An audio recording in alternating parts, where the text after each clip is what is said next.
Hello. I really don't want to do this video, but I have to.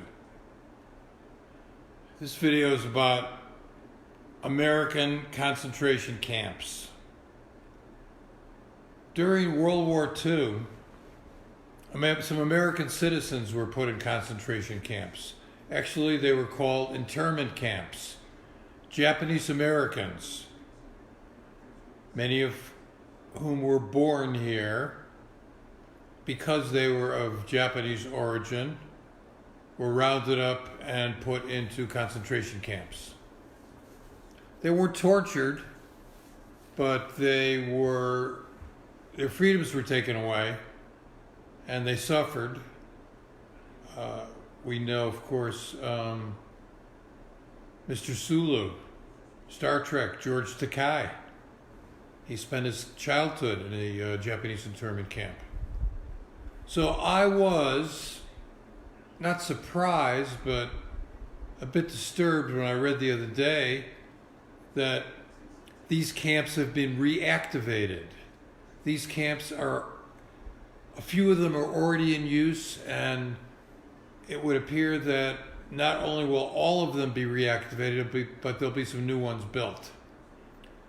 And right now, there are 19,000 migrants in American concentration camps, in cages in many places, children in cages. There are brutal conditions. If you look on the web in the articles, you can find them. I'm not going to detail them here, but I will say I know for a fact, I've spoken to people who've seen this, that there are teenage women who come over the border pregnant, sometimes give birth prematurely, who do not receive any liquid, any blankets, anything. Children have died, and there is now a measles epidemic in these concentration camps. Now, the idea of American concentration camps should disturb you. It certainly disturbs me. And there's a reason for this.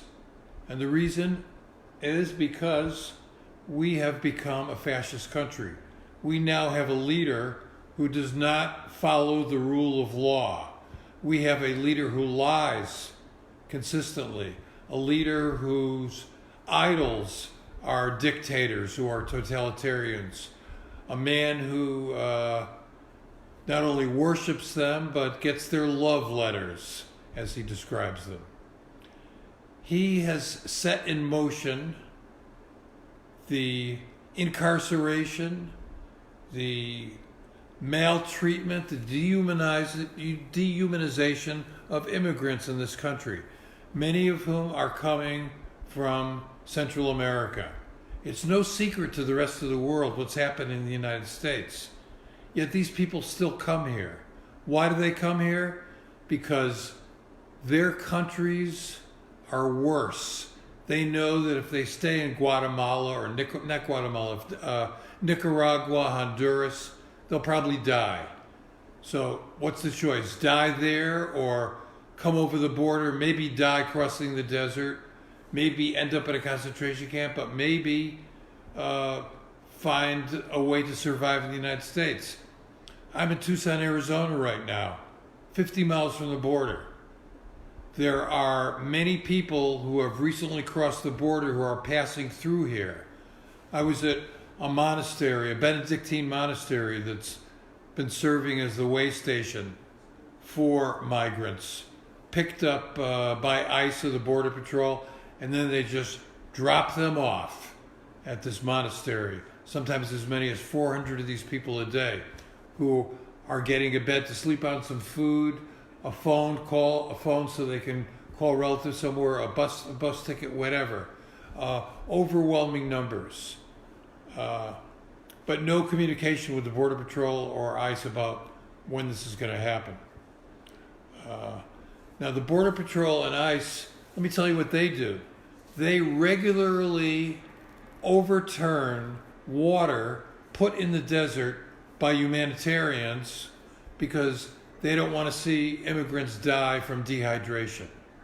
Now, I've been out there at the border where this happens. I did a film last year for a group called Humane Borders, one of the groups who puts the water out there. And I saw that some of the water stations were overturned. In fact, there was a trial here that ended in a hung jury last week.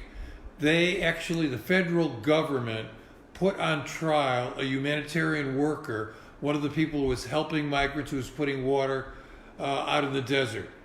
They found some way to charge him with aiding, something, and they wanted to put him in jail. Now, I was out there at the border filming this. They could have put me in jail. In fact, any efforts that I have in the future here, now that I'm living in a fascist state, I may find myself going to jail.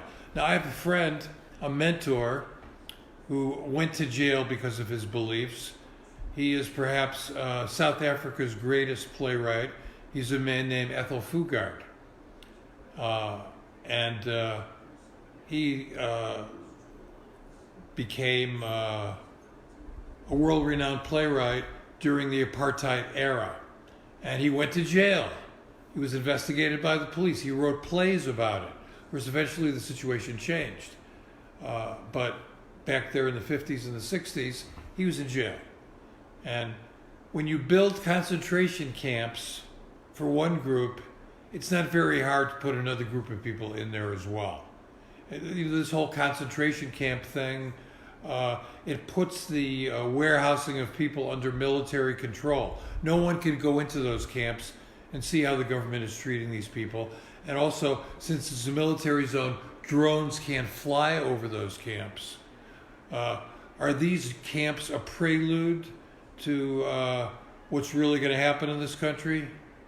That's something I think we all need to think about. And we also need to think about, each of us individually, what are we going to do now to stop this?